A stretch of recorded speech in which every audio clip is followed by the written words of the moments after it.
30 నిమిషాలలో నొప్పి లేకుండా వేడికోస్ స్వయం చికిత్స ఆవేశ hospital Hyderabad. Kethireddy Venkatramareddy, YSR Congress party sitting MLA Kethireddy Venkatramareddy, ఆయనపై సత్యకుమార్ బరిలో పోటీకి దిగారా? ఎంత ధైర్యం ఆయనకు, ఎన్ని గుండెలు, ఎన్ని గట్స్ అంటున్నారనమాట. అదే నేను కూడా అడగబోతున్నాను. ఇక్కడ ధర్మవరంలో ఉండదు కేతిరెడ్డి వెంకట్రామరెడ్డి ఎమ్మెల్యేగా, ఆయనపై పోటీకి దిగడానికి మీకున్న గట్స్ ఏంటి అసలుకి? నక్సలైట్లతో కొట్లాడిన గుండెలు కాబట్టి ఇటువంటి వ్యక్తుల మీద వ్యక్తులతో భయపడాల్సిన అవసరం లేదు.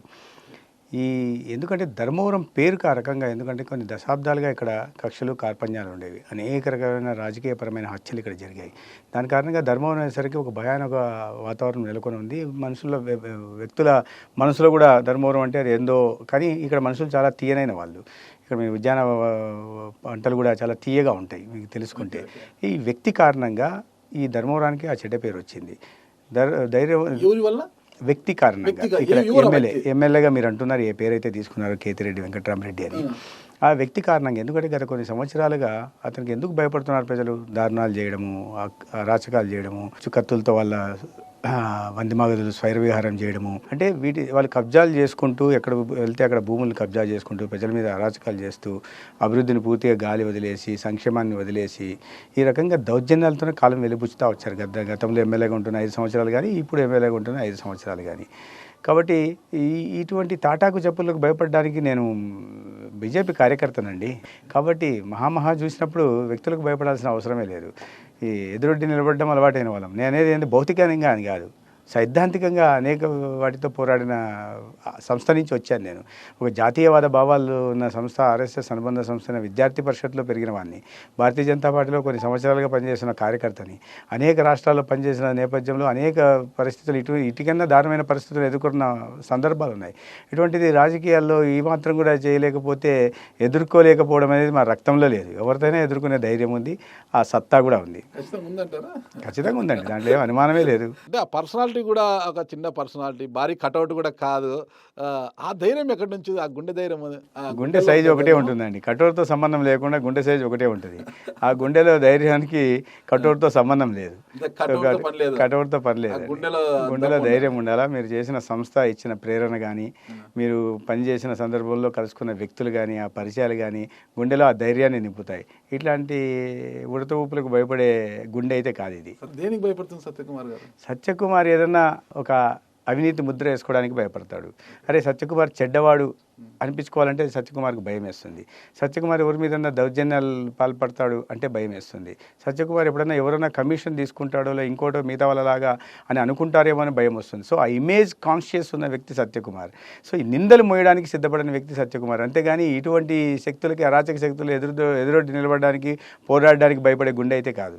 ఓకే, 2 అంశాలు మనం తీసుకుంటాం. మొదటి అంశంలో మనం వస్తే ఇక్కడ హత్యలు జరిగాయి అవి అన్నారు కదా, అంటే అది ఎప్పుడు సానే కుటుంబము అండ్ మద్దల చెరు కుటుంబము, ఈ పరిటాల వారి ఈ కుటుంబాల మధ్య గొడవలు ఉన్నప్పుడు మాత్రం అప్పుడు హత్యలు జరిగాయి. ఇక్కడ వారు వీరిని చంపారు, వీరు వారిని చంపారు, వర్గపోరు జరిగింది. ఆ తర్వాత పరిటాల రవి గారి మరణం కావచ్చు, వాళ్ళ మరణాల తర్వాత ఇక్కడ అలాంటివి లేవు.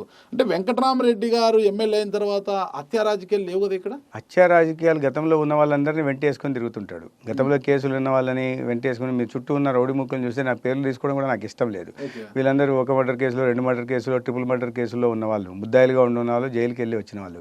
ఇటువంటి వాళ్ళని తీసుకెళ్ళి ప్రజల్ని భయభ్రాంతులు చేసే ప్రయత్నం చేస్తున్నారు. అయితే భౌతిక దాడులు కూడా అక్కడక్కడ పాల్పడుతుంటారు. కానీ వీళ్ళు చేస్తున్నది ఏంటంటే, అధికారంలో ఉన్నాం కాబట్టి అధికార పార్టీకి తొత్తులుగా ఉంటున్న కొంతమంది అధికారులను తెచ్చిపెట్టుకోవడం, తీసుకొని వాళ్ళ ద్వారా కేసులు బనాయించి భయపెట్టడమే. దౌర్జన్యాలు చేయడం అంటే, దౌర్జన్యం అంటే భౌతికంగా దాడులు చేస్తారని కానీ అంత ధైర్యం వీళ్ళకి లేదు. వీళ్ళు ఏం చేస్తారు, పోలీస్ వ్యవస్థను అడ్డం పెట్టుకొని తప్పుడు కేసులు బనాయించడం, చిన్న సంఘటన కూడా ప్రతిపక్షాల మీద 307 కేసులు పెట్టించడము, ఇటువంటివి. లేదా వాళ్ళ ఆస్తులు నష్టం జరిగించడం. నిన్న కూడా ఒక వెంకటరమణ అనే ఒక కార్యకర్త మురుగుబుల మా పార్టీలో చేరితే ఇవాళ అతను అరటి చెట్లకు నిప్పు పెట్టారు. అరటి చెట్లకు నిప్పులు పెట్టి 10 చెట్లను 15 చెట్లను కాల్ చేశారు. సరే, మా కార్యకర్తలు కేసు పెడతాడు. అంటే ఈ రకంగా ఎకనామిక్గా క్రిపుల్ చేసేది, ఆర్థికంగా దెబ్బతీసే పనులు చేసి దానివల్ల భయపెట్టే ప్రయత్నం చేస్తారు.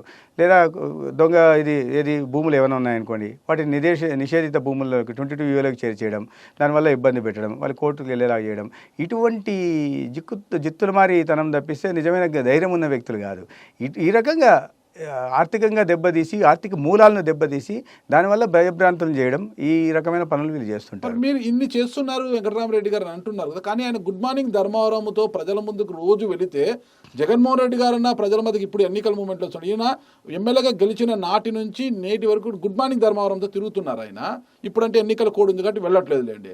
మనం ఎన్నికల కోడ్ వచ్చేంత వరకు కూడా గుడ్ మార్నింగ్ ధర్మవరం పేరుతో ప్రజల మధ్యలో ప్రజలు తండోపతండాలుగా తరలి వస్తూ ఆయనకు సమస్యలు విన్నవించేవారు కదా. ఎక్కడ మీరు అటువంటి సందర్భాలు లేవు. మీరు ధర్మవరంలో ఇప్పుడు దిగి వెళ్ళిన తర్వాత మీరు ధర్మవరంలో ఏ వ్యక్తినైనా అడగండి, ఇప్పుడు కోడ్ ఉంది కాబట్టి ధైర్యంగా కూడా చెప్తారు. భయాందోళన పరిస్థితుల్లో కూడా ధైర్యంగా చెప్తారు. గుడ్ మార్నింగ్ అంటే అందరికీ మాకు బ్యాడ్ మార్నింగ్ అనుకుంటారు. ఇక్కడ భయాన్ని ఖచ్చితంగా పోగొడతాను. ఈ కబ్జాలు పాల్పడిన వాళ్ళకి ఖచ్చితంగా న్యాయ పరిధిలో బుద్ధి చెప్పే ప్రయత్నం కూడా చేస్తాను. ఏ తప్పులు చేశారో ఆ తప్పులన్నిటికీ శిక్ష అనుభవించక తప్పదు. ఎవరైనా సరే, ఏ శక్తి కూడా దీన్ని ఆపలేదు. ఎలా ఆపుతారు? సత్యకుమార్ గారు ఢిల్లీలో లాబింగ్ చేసుకుంటూ ఢిల్లీలో ఉంటారు. హైదరాబాద్ పెద్ద 5 ఎకరాలు ఉన్న ఒక ఫామ్ హౌస్ లో అక్కడ సెటిల్మెంట్స్ పంచాయతీ చేసుకుంటూ హైదరాబాద్ లో ఉంటారు. మొత్తం కార్పొరేట్ లాబింగ్ చేస్తుంటాడు ఈయన. ఈ అవినీతి మరకలు అనేటివి లేకోకుండా చూసుకుంటూ బయటికి కలరింగ్స్, లోపల మాత్రం ఉత్త లాబింగ్ మాస్టర్ అంటారు. మీరు ఢిల్లీ, హైదరాబాద్ చక్కర్లు కొడుతుంటారు.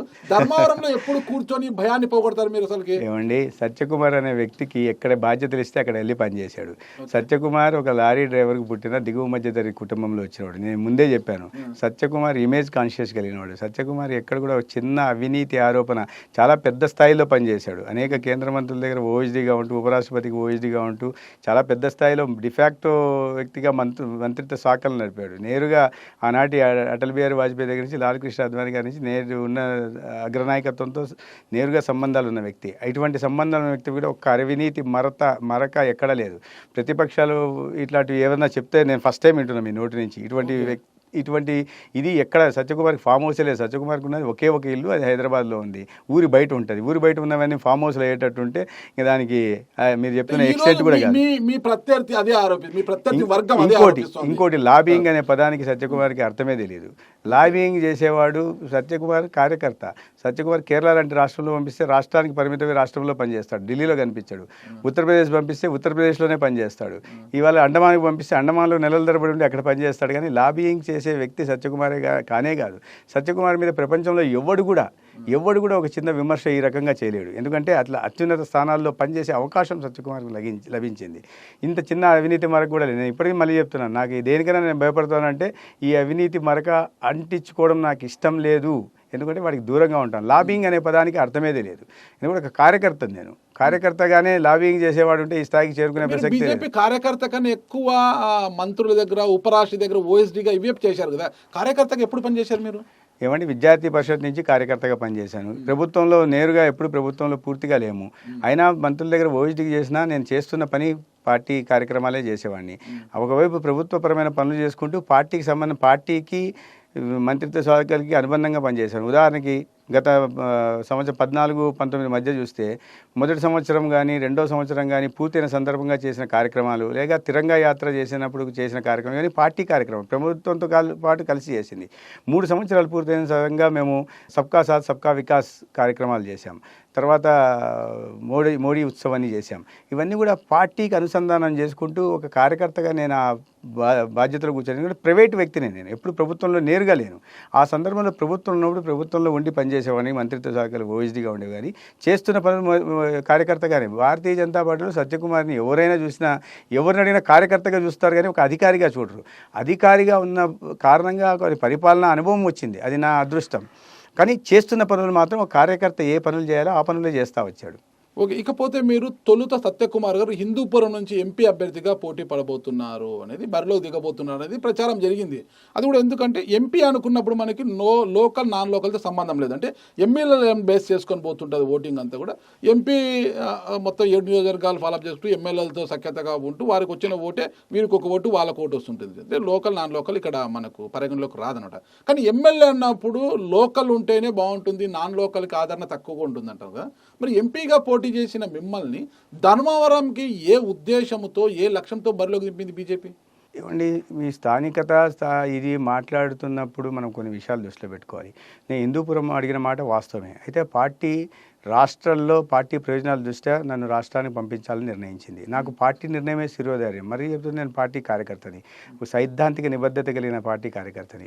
పార్టీ కేంద్రంలో సత్యకుమార్ యొక్క హవా అజమాయిషి తగ్గించాలి, రాష్ట్రానికి పరిమితం చేయాలి అనేసి అంటే పురంధేశ్వరి గారు కావచ్చు, ఇతరత్ర కేంద్రంలో ఉన్న నాయకులు ఒక కుట్రలో భాగంగా మిమ్మల్ని ఎమ్మెల్యే. ఎటువంటి భారతీయ జనతా పార్టీలో ఎటువంటి కుట్రలు లేవు, ఎటువంటి మీరు అన్నట్టు ఊహాగానాలు తప్పిస్తే ఎటువంటి కుట్రలు లేవు. పార్టీ అధినాయకత్వం పెట్టింది, వీళ్ళు కుట్రలు చేసే అవకాశమే లేదు, చేయాల్సిన అవసరము వాళ్ళకి లేదు. మా పార్టీ రాష్ట్ర అధ్యక్షురాలు పురంధేశ్వరి గారు, మేమందరం సమిష్టిగా పనిచేస్తుంటాం, కలిసికట్టుగా పనిచేస్తున్నాం. మీరు మిగతా వైఎస్ఆర్సీపీలోనో ఇతర పార్టీలలో అయితే వ్యక్తి నిర్మిత పార్టీలలో ఇటువంటి కుట్రలు జరుగుతాయేమో కానీ సైద్ధాంతిక ప్రాతిపదికన పునాదుల మీద నిర్మింపబడిన పార్టీ బీజేపీ. నేను పోటీ జరగలేదు, పత్రికా వార్తల్లో టీవీ ఛానల్స్లో వచ్చాయి. పోటీ నేను ఎప్పుడు అధ్యక్ష పదవి ఇవ్వమని నేను ఏనాడు అడగలేదు, పురంధేశ్వరి గారు కూడా అడగలేదు. కానీ పార్టీ విస్తృత ప్రయోజనాల దృష్ట్యా ఆనాడు ఆమె సీనియారిటీ కానీ ఆమె అనుభవం కానీ పురంధేశ్వరి గారిది ఎక్కువ కాబట్టి అధ్యక్షుడిగా తీసుకున్నారు. పత్రికల ద్వారానే నాకు తెలిసింది. నాకేం నాయకత్వం ఎప్పుడు పిలిచి నువ్వు నిన్ను అధ్యక్షుడిగా ఇంట్రెస్ట్ ఉందా అని అడగలేదు, నేను కూడా నాకు ఇంట్రెస్ట్ ఉందనే విషయం చెప్పలేదు. నేను 3 సార్లు జాతీయ కార్యదర్శిగా అయినప్పుడు ఏనాడు ఎవరి దగ్గరికి వెళ్ళి ఒక్కరిని కూడా అడిగిన ప్రసక్తే లేదు, ఒక్కసారి కూడా అడగలేదు. అమిత్ షా గారు అధ్యక్షుడిగా ఉన్నప్పుడు నేను అడగలేదు. సడన్గా ఆయన ఒకరోజు నాకు ఫోన్ చేసి నేను జాతీయ కార్యదర్శిగా చేస్తున్నాం అన్నారు. మంచిది సార్ అన్నాను. తర్వాత నడ్డా గారు అయినప్పుడు 2వ సారి జాతీయ కార్యదర్శిగా అన్నారు. మంచిది సార్ అన్నారు. 3వ సారి వారు పేపర్లో వచ్చింది, ఇదో ప్రకటన వచ్చింది, ప్రకటనలో 3వ సారి జాతీయ కార్యదర్శి. ఒక్కసారి కూడా ఎవరి దగ్గరికి వెళ్ళలేదు నేను. అవసరం భారతీయ జనతా పార్టీలో రాదు. కాబట్టి ఇవన్నీ ఊహాగానాలు మాత్రమే. కేంద్ర పార్టీ నాకు చాలా స్పష్టంగా చెప్పింది, మా జాతీయ అధ్యక్షుడు చాలా స్పష్టంగా చెప్పారు, నువ్వు ఇలా అనుకున్నావు, ఇలా అడిగావు, కానీ రాష్ట్రంలో పార్టీ ప్రయోజనాలు చూస్తే నువ్వు అక్కడ ఉండాల్సి వస్తుంది, మీ నిర్ణయం శిరోధార్యం సార్ అన్నారు. ఆ కారణంగా నేను ధర్మవరం వచ్చాను. అయితే ధర్మవరం వాళ్ళు రకరకాలుగా వాళ్ళే, ధర్మవరం కూడా సూచించింది కూడా వాళ్ళే. ధర్మవరంకి ఎలాంటి సంబంధం లేదు అసలుకి, ఏ ఉద్దేశం అసలుకి, ఏ ధైర్యంతో ఇక్కడికి వచ్చారు మీరు? అసలుకి పూర్తిగా నాన్ లోకల్, మీకు ధర్మవరంకు ఉన్న సంబంధం ఏంటి అసలుకి? సంబంధాల గురించి మాట్లాడితే ఇప్పుడు ఇక్కడ ఎంపీ అభ్యర్థిగా చేస్తున్నా, కర్ణాటక నుంచి దిగుమతి చేసుకున్నారు. చెవిరెడ్డి భాస్కర్ రెడ్డి ఎక్కడో ఉంటున్న ఆయన తీసుకెళ్లి అక్కడ పంపించారు. చిలకలూరిపేట నుంచి తీసుకెళ్లి గుంటూరు పెట్టలేదా? దాన్ని ఎలా సమర్థించుకుంటారు? సంతనూతలపాడు నుంచి తీసుకెళ్లి గుంటూరు జిల్లాలోకి ఎక్కడికో బాపట్ల జిల్లాకి తీసుకెళ్లారు. మంత్రిగా పనిచేసింది కాబట్టి ఆ నియోజకవర్గాల పరిధిలో పరిచయాలు ఉంటాయి. సత్యకుమార్ గారికి ఇక్కడ ఉన్న పరిచయాలు ఎంత? మంత్రిగా పనిచేస్తే ఇది ఉంటాయా? పార్టీలో పుట్టినప్పటి నుంచి చిన్నప్పటి నుంచి పార్టీలో పనిచేసుకుంటూ వస్తున్నామండి. ఆ పరిచయాలు లేవనేది కరెక్ట్ కాదు. ఎందుకంటే గత ఎన్నికల్లో 2019 ఎన్నికల్లో చెప్తే మీ బీజేపీ అభ్యర్థికి ఇక్కడ వచ్చింది నాకు తెలిసి సబ్జెక్ట్ గారు 652 ఓట్లు ఏమో వచ్చాయి ఇక్కడ. అంటే అంత సొలం, అంటే 100 కన్నా తక్కువ ఓట్లు, 652 ఓట్లు వచ్చింటే ధర్మవరంలో అసలు ఏ ధైర్యము? 652 ఓట్లు వచ్చిన నియోజకవర్గంలో సత్యకుమార్ గారు అడుగు పెట్టడం ఏంటి? 2019లో మీరు ఒక ప్రత్యేక పరిస్థితులు, ఆనాడు పోటీ పరిస్థితులు వేరు కాబట్టి ఉన్నాయి. కానీ అదే విషయంలో మీరు గుర్తుపెట్టుకోవాల్సింది ఏంటంటే ధర్మవరంలో మున్సిపల్ చైర్మన్ కూడా గెలిచింది బీజేపీ. ధర్మవరంలో గతంలో పోటీ చేసినప్పుడు మీరు అన్నారు 4,000 ఓట్లు వచ్చిన రోజులు కూడా, 4,000 ఎక్కువ అని నేను చెప్పట్లా, కానీ దానికి ముందు ఎన్నికల్లో 2009లో 4,000 ఓట్లు బీజేపీ సొంతంగా వచ్చాయి. అంటే అటువంటి ప్రతికూల 2009 కూడా మాకు చాలా గెలవలేదు. మీరు ఓట్ల గురించి చెప్పారు కాబట్టి లేదా మున్సిపల్ చైర్మన్ గతంలో ధర్మవరం మున్సిపల్ చైర్మన్ బీజేపీ గతం 2019 గురించి నేను చరిత్ర, మీరు 2019 కూడా చరిత్ర గురించి మాట్లాడినప్పుడు దానికి ముందు జరిగిన చరిత్ర గురించి కూడా మాట్లాడాలి. సో చరిత్ర అంటే గతంలో ప్రాబల్యం ఉంది, పార్టీకి ప్రాబల్యం ఉంది. పైగా ఇప్పుడున్న ప్రత్యేక పరిస్థితులు మళ్ళీ, ఎందుకంటే ఇది కూటమి పోటీ చేస్తుంది. సో భారతీయ జనతా పార్టీకి కొద్దిగా సంస్థాగతంగా బలహీనం అయినప్పటికీ కూడా నేను వాస్తవం ఒప్పుకుంటున్నా, ధర్మవరం నియోజకవర్గంలో సంస్థాగతం. కానీ ఈ దేశ ప్రధానిగా విశ్వనాయకుడిగా ఎదిగిన నరేంద్ర మోడీ మాత్రం అందరి గుండెల్లో ఉన్నాడు. సుమన్ టీవీలో మీ పర్సనల్ అండ్ బిజినెస్ ప్రమోషన్స్ కోసం కింది నెంబర్కి కాంటాక్ట్ చేయండి.